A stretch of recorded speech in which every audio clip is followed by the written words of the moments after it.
What's up, guys? It's the Outlet Pass back at it again with another video. Today, we're going to be talking all things offseason. As you guys know, this has been one of the shortest and craziest off seasons in recent memory, coming off the heels of the bubble, the coronavirus shutdown, and all that other craziness that's been going on in the NBA world. And there have been tons of wild signings, trades, and other news that we're going to get to. So right now, I'm going to send it to my guy, Alton, and he's going to be talking about some of the top draft picks. Well, first, I was able to and it's definitely fair to say that this was a clear pick for the team, but also we want to see him do well. And when we got to see him play in college, he got to the rim at will. His offensive game was strong. I argue that he should have been at the free throw line a little bit more. On average, he only got to the free throw line about 5 times per game. Should have been 10. His intensity in getting to the rack, he can go through people, around people, and we've seen him catch a few bodies. He can go right over them. But I think the biggest challenge for him in getting into the league is his adjustment and how he's going to be able to play. Is he going to be able to make the defense adjust to him and not have him adjust to the defense and what they're throwing at him? That's what's going to separate him from being just a regular guard. If he's a number one pick, the team's going to put a lot of eggs in his basket, and he's going to be able to. He needs to be able to distribute and do what he needs to do. John, what do you think about Wiseman? I think for the Warriors, given where they were, it was definitely a good pick. I think ultimately, they still want Klay Thompson to come back down the road. But for this season, I could see him actually having a bigger role offensively than anticipated because, Curry's the number one option. And from there, I think at this point, it's safe to say Wiggins isn't anything special. Oubre is a good player, but I don't know if you want him as your number 2 option. I could see where they kind of just go away from that 3-point shooting team because they don't really have the best shooters in the world and kind of just give a lot more touches to Wiseman, kind of let him develop this season. Because, he's definitely got attributes like to be a really good center, good rim protector, good length.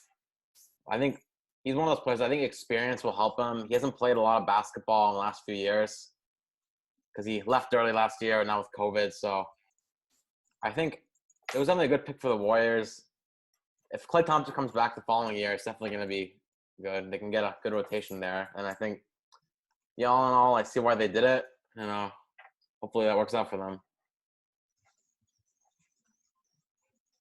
Thoughts on LaMelo Ball? Yeah.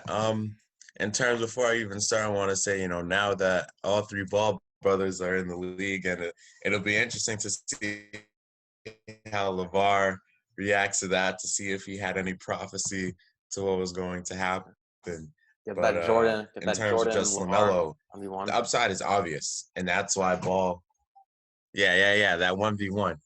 But like I was saying, the upside for him is obvious, and that's why Ball was the top player on a lot of expert draft boards. He's a 6'7" point guard with elite court vision and passing skills, and he's already performed at a professional level. Now, you could argue that it's not the same at what he's going to get into, but his confidence is through the roof. And I really feel that if he can tweak the shooting form just a little bit to be a lot more consistent, he can honestly be a franchise-changing talent. Now, I'm not going to say that it's going to be a bust for him if he's not, but his biggest things are going to be able to consistently make jumpers, particularly off the dribble, and to be a defender.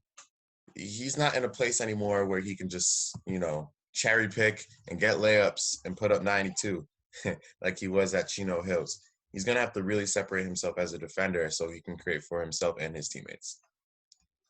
Yeah, and speaking of guards, there's some big moves around Chris Paul, right, T? Yes, there was. And just a quick note on LeVar Ball. He actually was wearing a hat that said, "I told you so," when LaMelo got drafted. And he said he was going to do that all the way back when Lonzo was drafted. So this man, his pettiness knows no bounds, and I love it. But on to Chris Paul. This was one of the blockbuster trades of the offseason. And honestly, I really like this move for both teams. For the Thunder, we all knew Paul was going to get traded eventually. And honestly, I think they got a pretty good return for him. They got Kelly Oubre, who they obviously flipped to Golden State. They got Ricky Rubio, Ty Jerome, Jalen LeCue, or Mini Westbrook, as they like to call him, and a 2022 first. And honestly, I think that's about as good as a return as you're going to get for Chris Paul. They made a really smart decision by letting him play out the year, build up his value, and they pounced when the time was right. Now, in terms of the Suns, I think this is a great move for them also because they need a leader. And Chris Paul, as we've seen, is one of the best leaders in the NBA. It's just been Devin Booker out there in the desert and with really nobody to teach him, how to win and what to do. And I think Chris Paul is the perfect guy for that. Not only that, we've seen him play at a near all NBA level in year 35. And the way his game is played, it's a very cerebral game. He reads the floor, he uses his teammates. And I think it's the type of game that's going to age incredibly well, especially with all the talent that the Suns have with Booker, Ayton, Mikal Bridges, and all the young talent that they have. And I really think that the Suns could be a legitimate contender in the West this year. Another huge trade that went down that we all saw was the Westbrook-Wall trade. Now, this was a big one, and let's hear what our thoughts are on that. Yeah, I think that, and I think it makes sense for Houston. Westbrook, from what I'm hearing, I'm not sure he really wanted to be there anymore. I think he kind of wanted to have the ball a little bit more, which might not have happened with Harden. And I think it'll be a better fit for him in Washington because Beal can play off the ball a little bit more.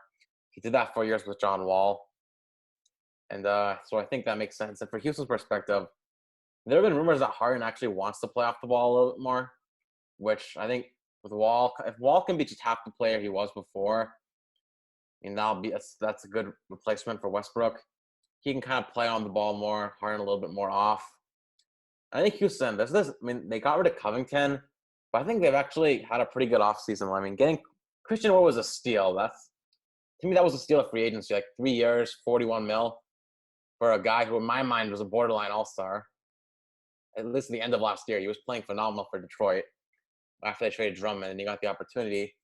Cousins, that's a good pickup. It's a high ceiling pickup. So I just think Houston, people are kind of writing them off as not even being a playoff team. They're still as good as they were last year. I think maybe even a little better. I think people are saying that they're just done. I disagree with that. They got a pick. Yeah, they were. I have piggyback off you, John. I definitely feel that there are they're definitely winners on both sides, but I think the three deciding factors that are going to separate whether or not the Rockets are still going to be playoff contenders are: can Wall stay healthy?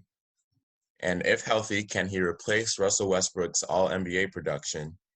And can he coexist with James Harden? I think it's a really good point to bring up that James Harden wants to play off ball. His natural position is the 2. Yes, we can see him facilitate, and we've seen his assist numbers go up, and he seems to be more of a team player. But we know what he really wants. He wants to move around, get the defense, on their toes, and just hit threes in their face. He doesn't really want to dribble all the way out and send it to guys in the corner. And John Wall, as a ball-dominant point guard, he can definitely recognize Wizards when he didn't have as many options, but now he has guys. So I feel like there's going to be a lot of loads that are going to be distributed amongst the players on the team, and some good things are going to come from this. Yeah, I think kind of staying in the Western Conference, I kind of want to talk about the Lakers, some of their improvements this offseason. It's kind of tough to improve as a championship team. I think they definitely did that. Adding Montrezl Harrell, Dennis Schroeder, Marc Gasol, just getting some good pickups. And I think, obviously, losing Howard and JaVale McGee is not ideal. Danny Green didn't really help them too much in the playoffs, but he's a good player. I think they overall got better. They just added really solid players. What do you guys think on that? I love the acquisition of Schroeder. As much as I don't like the Lakers being a Celtics fan, I think he's a really solid guy to have off the bench. He was a finalist for Sixth Man of the Year. And, they also got the guy who won the award, Montrezl Harrell. We saw him struggle in the bubble, but I think a lot of that had to do with him being out of shape after the break due to the virus. And honestly, I think in a culture like the Lakers where, it's all about winning and he's got LeBron, he's got AD, and there isn't as much drama like there was with the Clippers, I think Montrez is really going to thrive. Alton, what do you think about this since, you are the Lakers fan of this group? Right. Well, let me start off by saying, strong point. My team won free agency. This offseason was all in our favor, and we got every piece that we needed. And to that, I think it's just going to be easier to get this second chip next season. Honestly, I mean, we have a different mentality than a lot of teams. And now we can definitely look at the West and say, like, this conference is loaded. There is talent out the wazoo. And there's going to be great competition. But what's really going to set us apart is our team mentalities. There are a lot of guys on some of these West Coast teams that are just out for blood to just go get theirs. You know, we saw the Suns even, you know, who some may feel are going to be, you know, a low seed contender in the playoffs next season. They went 8-0 in the bubble in their time, right? We didn't really see that intensity all throughout the season. They had their highs and lows. And with a lot of all-star guys being moved around, I think what's really important to see is that the Lakers want intensity and they want longevity with their players. And if they're not going to feel that, you know, someone's going to bring their all to the table, they're going to let them go. Yeah, speaking of longevity of the Lakers, I mean, I think getting Shooter and Harrell, I think that's going to help them down the road. Because I think this is a really short offseason. LeBron and AD, like, if they're going to go on a title run, realistically, are going to have to, like, maybe not be able to go full force, like, certain games. I think getting guys like Shooter and Harrell who can kind of pick up the slack on those nights where they maybe take, like, a load management game, that's going to be really pivotal. Like, they don't have to just, like, throw games, basically, to get LeBron and AD rest. They can actually compete in these games. Just use that system that worked really well last year and see if and pick up a couple wins where LeBron and AD get some rest. So I think I'm not sure they could have done that as much or had the offense they needed last year. And with these two, and Marc Gasol also coming in, I think that's going to be something they can do a little bit more this year. Mm-hmm. You got to. I mean, there has to be the appeal for Anthony Davis first and foremost. You know, him signing that 5-year deal is great when it meets the eye. He definitely got that bag, but he's not really going to want to stay unless he's winning. And he's going to have pieces around him that's winning. I don't see Braun staying in the league too much longer. I know he seems like a ever generational talent, but he's not going to be here for too much longer. And if AD is going to be their next guy and they're going to transition all their eggs to that one big, he's going to need to have pieces around him that are going to feed him and going to keep him fed and let him operate in ways that he's able to. What I like about having Montrez for sure is that even though he's smaller than Anthony Davis, he's a solid body who's willing to bang it down low, which can open up the floor for AD to shoot his comfortable 15-foot jumpers. Yeah, that's how I feel. All right, let's take a look at, you know, one of the bigger free agent signings. Actually, I think the biggest free agent signing of the summer, Gordon Hayward to the Hornets. Now, from my perspective, I'm pretty pissed off at Danny Ainge that he didn't somehow get Miles Turner out of this. I really wanted a sign and trade with the Pacers. But I think this is a really interesting deal to look at because of the trade exception. It's one of the largest ever created, and it gives the Celtics a ton of flexibility in terms of moves to make in the near future. Now, in terms of the Hornets, I personally would not have paid Gordon Hayward that much. You know, I think he's been injury prone a lot. He's seen a bit of a dip in production, although I will say some of that can be attributed to the injuries and the emergence of Jason Tatum and Jaylen Brown. But I do understand why the Hornets want that. They want solid players to help, Melo with his development. And I think they want to, bring a entertaining brand of basketball to Charlotte. John, what are your thoughts on this deal? Yeah, I kind of disagree with you on a few of those points. I think Celtics ended up getting that massive trade exception on the Hayward trade. And they were just signing Tristan Thompson. So I don't think trading him for Miles Turner was really worth it. And they got a pretty good secondary option, Miles and Tristan Thompson. And also, that trade exception, there are a lot of guys who are kind of on bad contracts throughout the league who are bigger contracts, not necessarily bad, but on bad teams like big contracts. Celtics could potentially add to their roster mid-season, like just fill out what they need help on. Especially like Kemba's need kind of not being great right now. That could be something that maybe look for a point guard, maybe get like another wing to replace Hayward. With that trade exception, I feel like that gave them more flexibility and just doing that just straight off for Turner. And from Charlotte's perspective, yeah, it was an overpay. You got to remember, Hayward here was the fourth option. He wasn't getting as many opportunities as he did in Utah when he was an all-star. Like, his efficiency was similar to where it was in Utah. And also the Hornets, let's be real, that's not really a major market. Like, major free agents aren't like looking at Charlotte. So they're gonna have to overpay to get some guys, and they did here. I mean, they got a bunch of nice young players. They got a good free agent. They can develop some of these young guys. There's something there. So I think that I understand why Celtics didn't match that offer, and I understand why Charlotte did it. I think it's it was the right move for both teams in the end. I think the Hornets have been eyeing a playoff push for a while.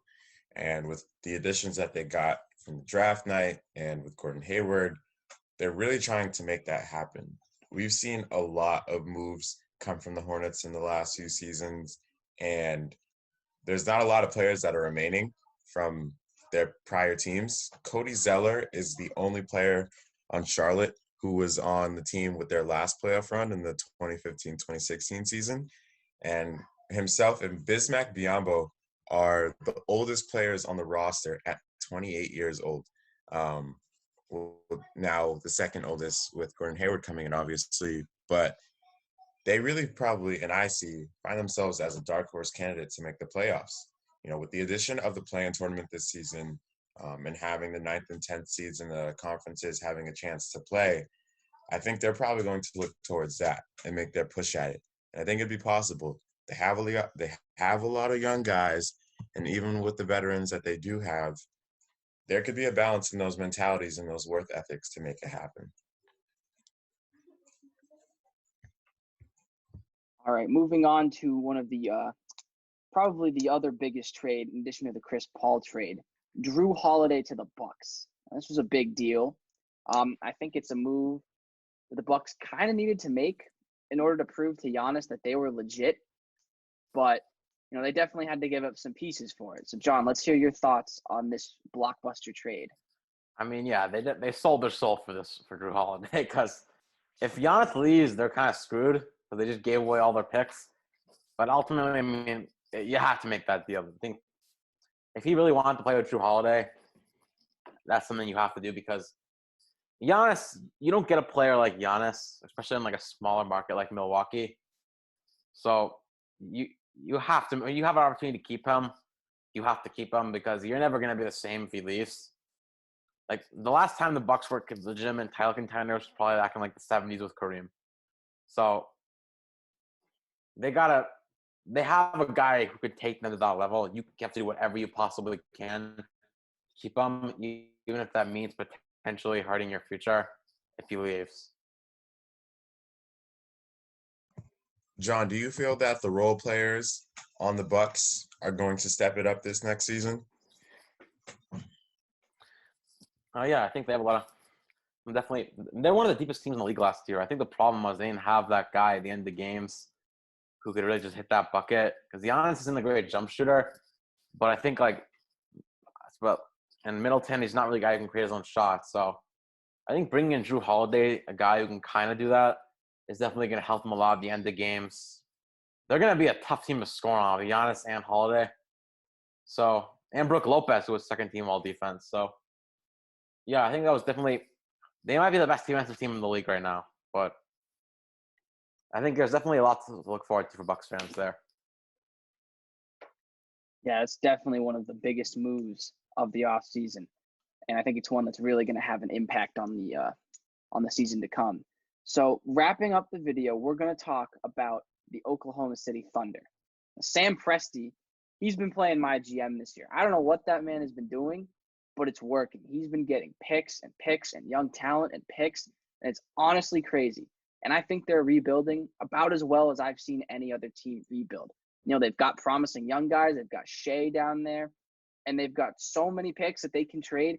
Even if let's say they hit on one of those picks, they can just trade them for an established star, and boom, just like that, they're back in the mix. So, what do you guys think about OKC and how they've handled this rebuild so far? He has grown as a trade guru in a way, and he's held his team's future intact for the next few seasons. I mean, he sold high on Paul George, and he landed on Shai Gilgeous-Alexander. Got a truckload of picks, and now again he sells high on Chris Paul, and he lands some really good young players. I mean, for the next 5-6 seasons, he has numerous first-round picks, all from different teams. And I think The only way it's going to work out for him is if he is able to use that to his advantage, but I think he will.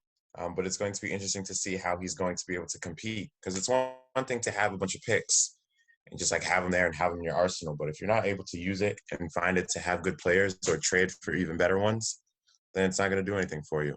I mean, it must be that that intelligence coming from Concord. He went to Concord Carlisle.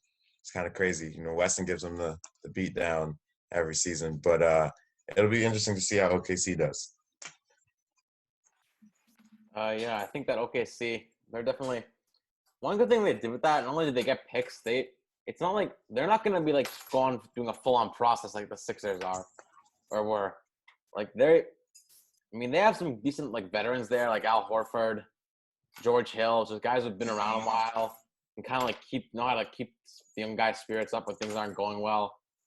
They can let like those young guys like Dort, SGA, Baisley, we kind of just develop this year, get that playing time, and I think it'll be a decent culture too, which isn't always easy, and when you're in a rebuild. And I think it's gonna be honestly this year I don't think it's gonna be great for them. They're probably it might be the worst team in the West this season, just given how stacked the West is and the losses they had. But they're gonna, a few years from now, I assume they're gonna be one of the better teams in the league, just with all those assets they have. It's a stacked 2021 draft too. A lot of prospects. So I think this is going to be something that we're going to be hearing about OKC a lot more in the coming years. Yeah, the Thunder, they're certainly going to be formidable, 3-4 years from now. So that's going to be it for our video today. Thank you guys so much for watching as always. Any news on the future, we're probably going to be doing some Eastern Western Conference previews in the near future. So stay on the lookout for that. And otherwise, like and subscribe. And until next time.